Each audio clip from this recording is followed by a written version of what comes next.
Bonjour tout le monde!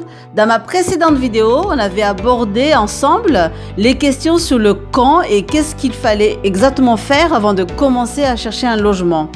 Je rappelle que mes vidéos ont pour objectif de partager avec vous les expériences de mon entourage ainsi que les miennes. Alors n'hésitez pas à mettre en commentaire vos questions ou partager vos propres expériences.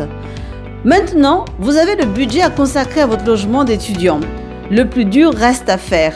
Ces logements sont rares et très vite pris. Alors, est-il mieux d'avoir son petit studio ou être en colocation?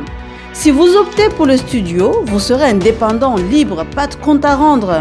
Cela va faciliter en plus les démarches administratives pour la location. Vous serez locataire et vos parents seront garants. Mais vous serez seul. Il faut être en mesure du jour au lendemain de vivre seul.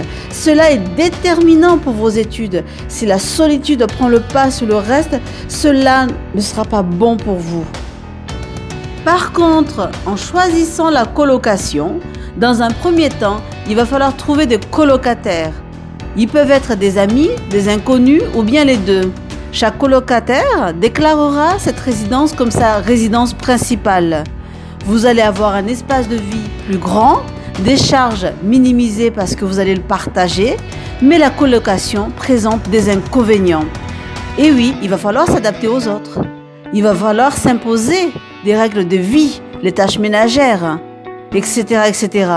En vivant en colocation, ce qui ne vous posait jamais de problème avec vos parents, vos frères et sœurs, poseront problème avec vos colocataires. Et un autre inconvénient, et pas des moindres, la clause de solidarité imposée par le propriétaire.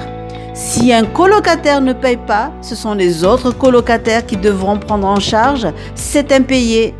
Pareil, lorsqu'un colocataire décide de partir avant la fin du bail, eh bien la colocation se poursuit avec les colocataires restants.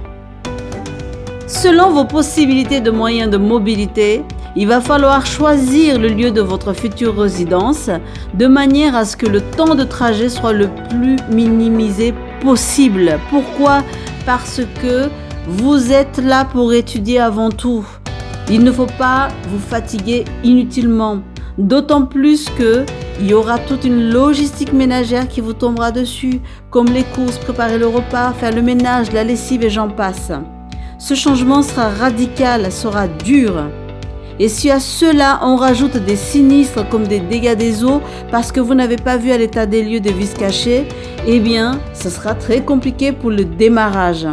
Et c'est sur ce point que je vous invite à nous retrouver dans une prochaine vidéo pour la suite de Étudiants comment se loger.